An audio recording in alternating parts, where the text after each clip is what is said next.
This is Caleb Barney, local real estate agent in the greater Cleveland area, and today I wanted to go over an article from theclose.com titled 16 Tips to Win a Bidding War on a House.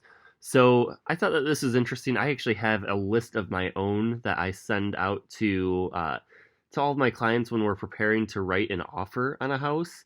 And some of them may apply and some of them may not, but it's at least something to give my clients, something to think about, I should say.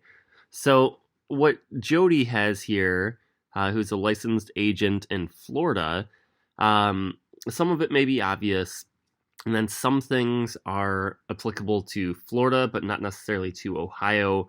So I'll kind of go over those here in just a little bit. So, first one, yes, if you have cash, um, cash is king, and a lot of times that is going to be a stronger offer. Now, people often misconstrue why this is a stronger offer because, especially buyers. So buyers think, oh, okay, I have cash. I can offer $10,000 less than somebody who is getting a conventional loan. And sometimes that's the case, but sometimes it's not. And the reason why is because a lot of times why I like a cash deal is, yes, we can close quicker. Potentially, I've had a cash deal close in less than 7 days before, as opposed to a finance deal, which is usually going to be 30 to sometimes up to 45 days. So yes, it can close quicker. That means the sellers will get their money quicker. Maybe they'll have one less mortgage payment. They'll have less in prorated property taxes, all of that kind of stuff too, especially if they are on a timeline. This can be very helpful. But just as important, or more important sometimes, depending on the offer and what the house is priced at, is a cash offer does not require an appraisal.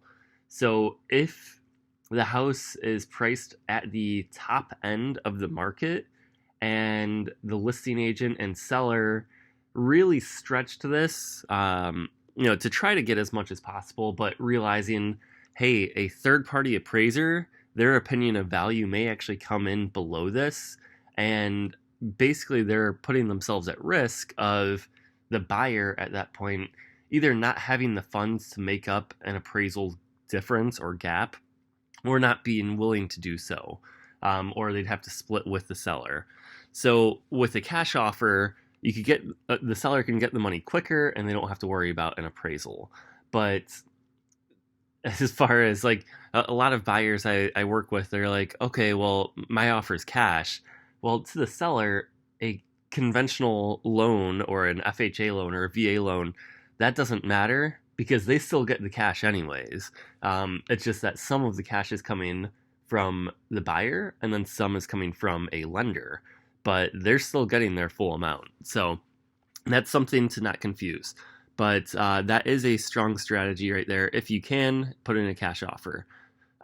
Secondly, it just depends on your market, and this is where you really need to rely on a local real estate agent who is a full-time agent, preferably, or at least if they are a dual career agent, they know the market like the back of their hand. They need to actively be in the industry and know what's going on in your market, because sometimes it will take, uh, an asking offer in order to get your offer accepted. Sometimes you get it below asking, and sometimes you have to go above asking.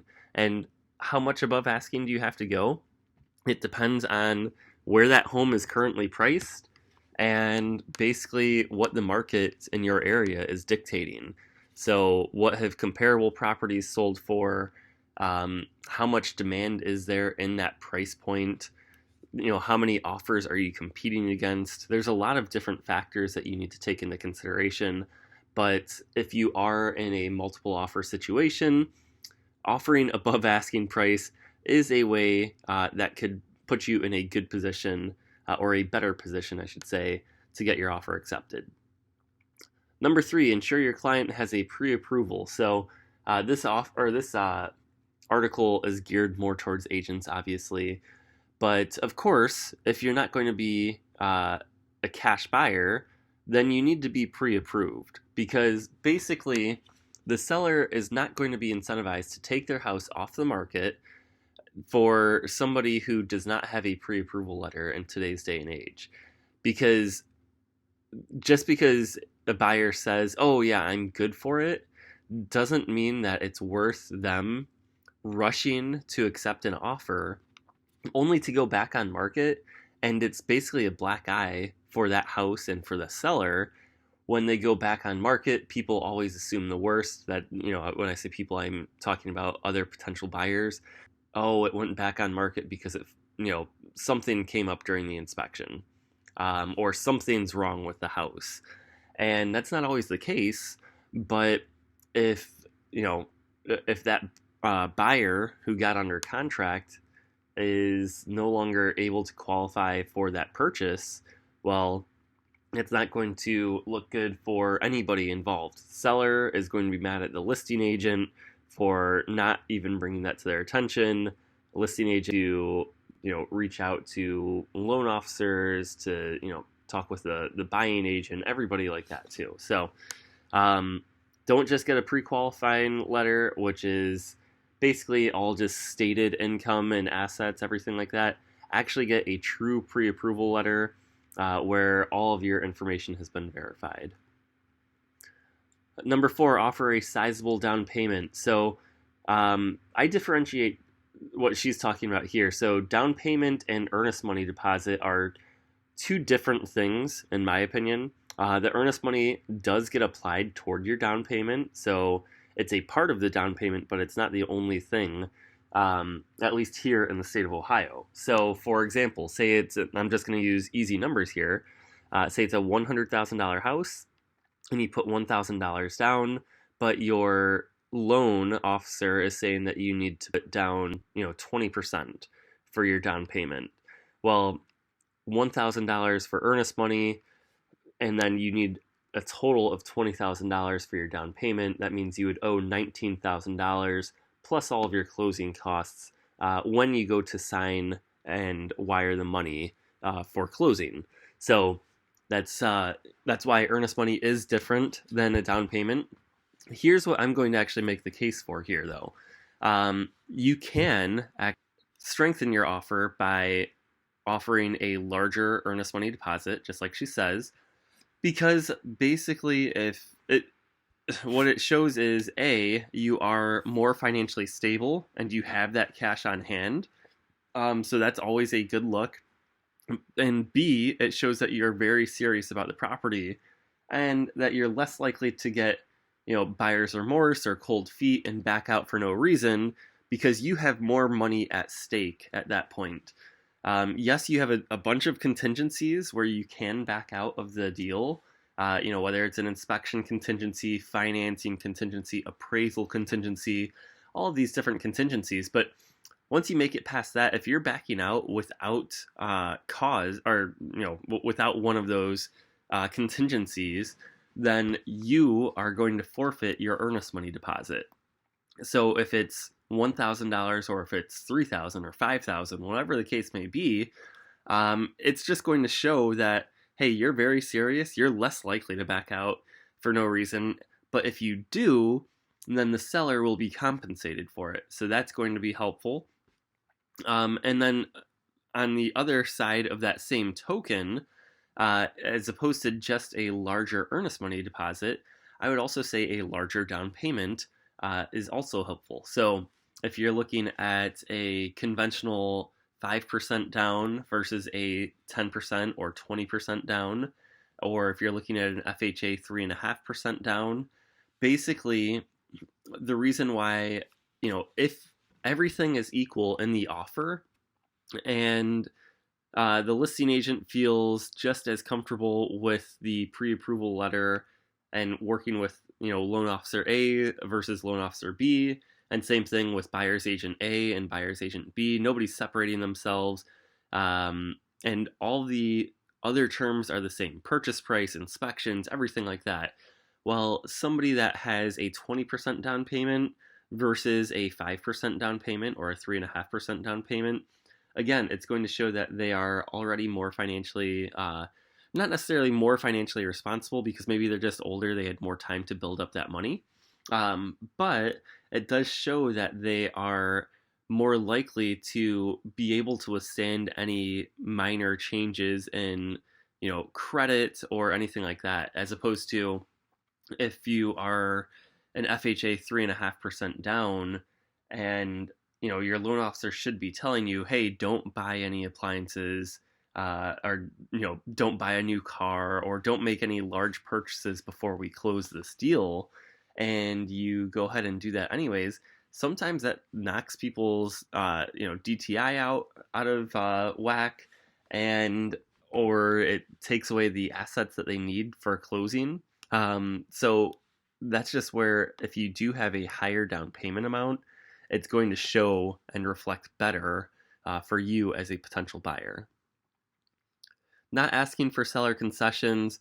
Basically, you can always ask for seller assistance, as far as, hey, we're going to ask for $3,000 towards the buyer's prepaids, points, closing costs, etc. Buy down fees, whatever the case may be. And if you are asking for money from the seller, so you get to bring less money to the closing table, that's fine. Just realize again, if you are in a multiple offer situation, this is coming out of the seller's net profit. So even though your offer may show, okay, I'm at $100,000 and that person's offer is at $99,000, well, if you're asking for $3,000 in seller assistance, your offer is not really at 100. It's showing essentially as at $97,000. So just be careful when you are asking for seller concessions. For this is for the real estate agent. So again, if you're working with a buyer's agent, hopefully they're calling the listing agent and just finding out what's most important to the sellers. A lot of the times, yes, it's going to be, hey, the sellers just want the highest price. But sometimes they need a specific moving date, or they need a rent back period, or they need whatever the case may be. Like that's where it can help to actually talk with that listing agent. And that's also a time for the buyer's agent to kind of build rapport with the listing agent, to show them that we're willing to work with them and that we're friendly and that the process or the transaction should be a smooth one. So that should help there.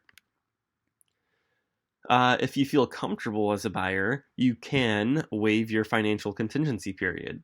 So basically, and here's what it says here, most buyer clients will use a mortgage to purchase a home, of course, but you don't necessarily have to put in a financial contingency period.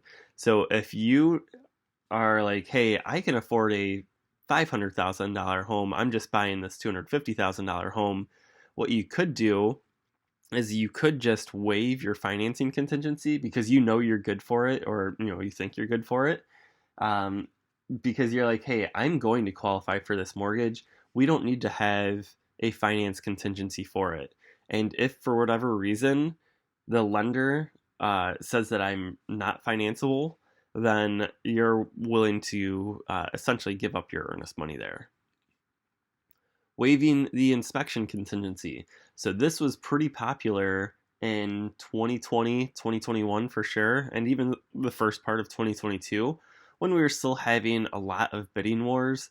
It is still a hot market, but now, and luckily, people are having inspections again.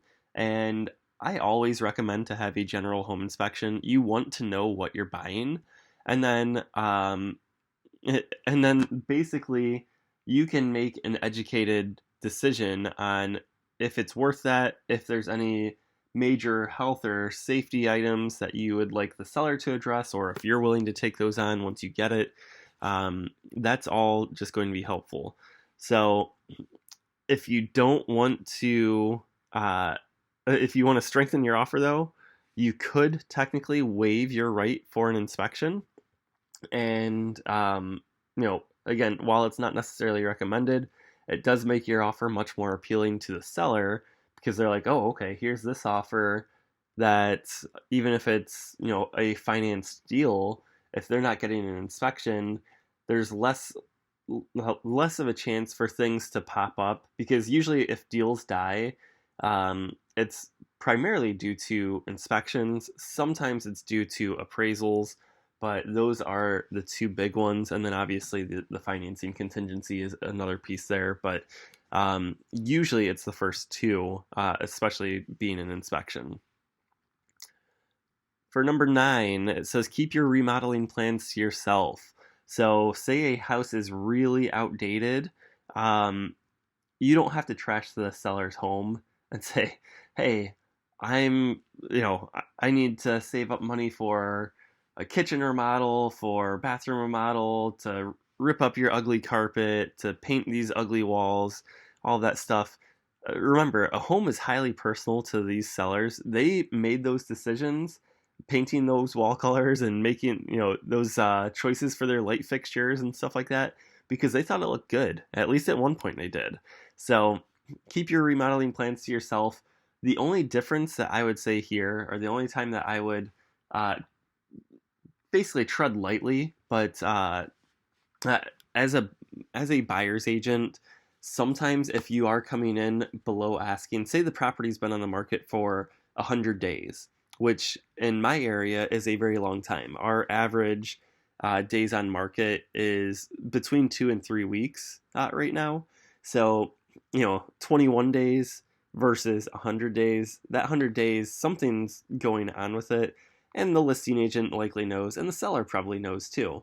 But if you're going to come in with a lower offer, what I usually like to do in my email to that listing agent, if we haven't already talked, is, hey, here's our offer.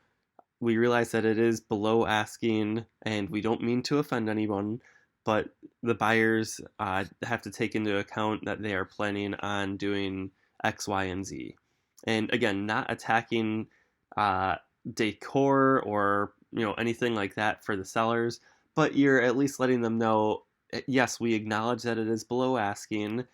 We're not trying to be offensive, but here's why we need to come in lower. And a lot of people do understand that. It just has to be done tactfully. Write up your offer on an as-is contract. So, state of Ohio, everything written for a purchase agreement says as is.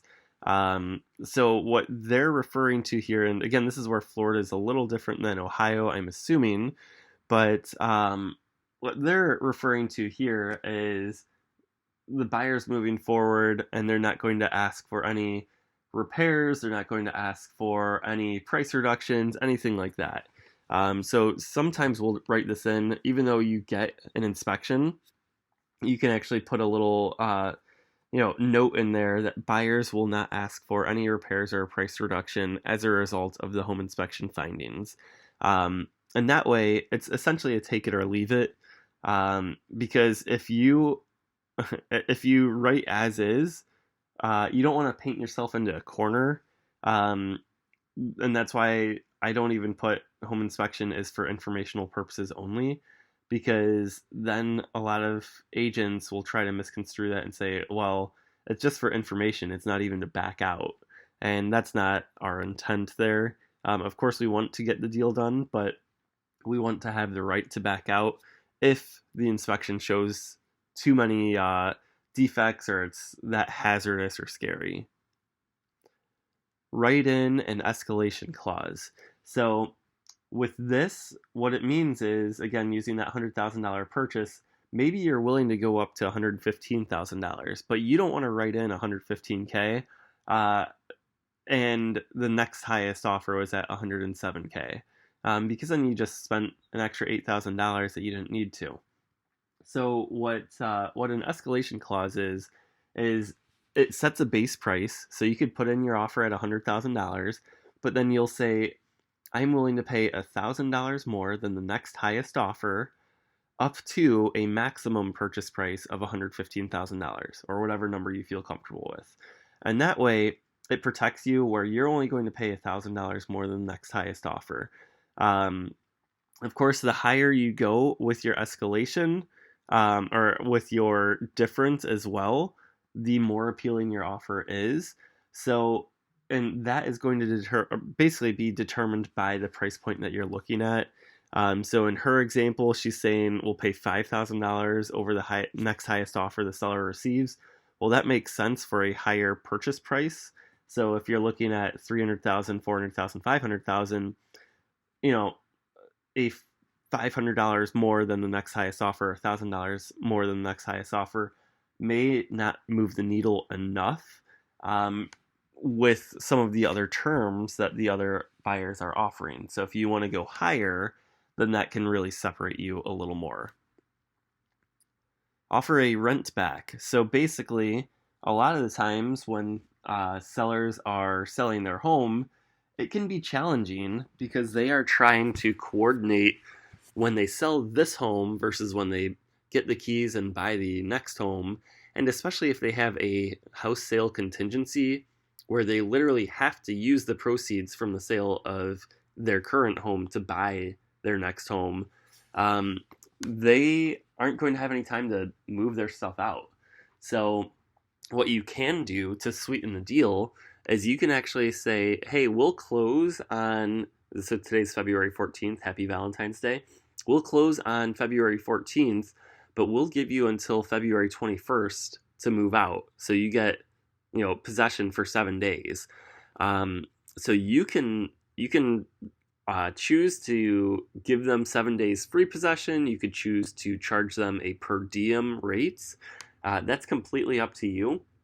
Your lender typically will not want you to charge a rent back for more than 30 days, especially if it's going to be your primary residence, because they're giving you a loan based on your intention to use it as a primary residence, not a rental property.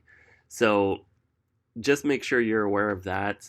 And again, if you do offer a free rent back, that is obviously going to be more appealing.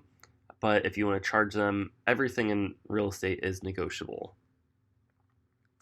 You can offer to pay title costs.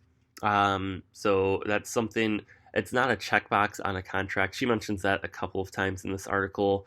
In the state of Ohio, this is not a checkbox, but you can definitely still offer to pay their title costs here, save them a little bit of money. You can write an appeal in your offer email. So, these used to be called love letters. Due to fair housing rules, a lot of listing agents will not show love letters to their sellers. And that's because they don't want the sellers to get in trouble for picking one offer over another and then getting blamed that, hey, you just didn't pick my offer because I'm one of these 9 protected classes. Some of those being like race, religion, sex, ethnicity, age, gender, marital status, disability status, all of these different things here. So, what I do oftentimes as a buyer's agent is I just put a little bit of information, not anything that would violate fair housing, but just a little bit of info about my buyers and about how much they love the property, what they like about the property, stuff like that. How they can envision themselves living there or raising a family there or doing whatever. Raising a family, be careful for fair housing, but like certain things like that will hopefully convey how much this home would mean to them if their offer was accepted and they got to call it home. Offer to accept repairs under $1,000 or whatever number that threshold is going to be for you. So same thing, this would be in regards to the inspection findings. And what you could also do, instead of just a normal inspection, or on the other end of the spectrum that I said, we will not ask for any repairs or price reduction as a result of the inspection findings, you could say we won't ask for any repairs under $1,000 due to the inspection findings, or under $2,500 or $5,000 or whatever the number is. So um, the lower the number here, the well, I mean, because you're saying basically the lower the number, well, the higher, I'm sorry, the higher the number is, the harder it becomes then. So you don't want to say like, hey, we won't ask for anything under $25,000. And you're just like, okay, well, there's a lot of repairs that will cost less than $25,000, so you could still nickel and dime us. But that's why she used the example $1,000 here. And then send a net sheet outlining the benefits of the offer. You can do that, or not you, the buyer's agent can do this. It can come off a little demeaning sometimes, but what you can do is basically offer, if you're giving them, I've given multiple options before when submitting offers, and that way it makes it feel like, hey, we're negotiable, we're willing to work with you, what option works best for you. That's where this would make more sense, in my opinion, as opposed to just throwing these out here, because you don't know what the other offers are that the seller is getting if you're in a multiple offer situation. So that's where this comes into play. So that's the 16 items that are tips to win a bidding war on a house from Jody Cordell and theclose.com. If you want to know, I actually have a list of 21 items, some of which may not be on here or are not on here. If you would like to get a copy of that, feel free to send me a message. I'd be happy to share those with you. And thanks for watching this extremely long video. Have a great day. Bye.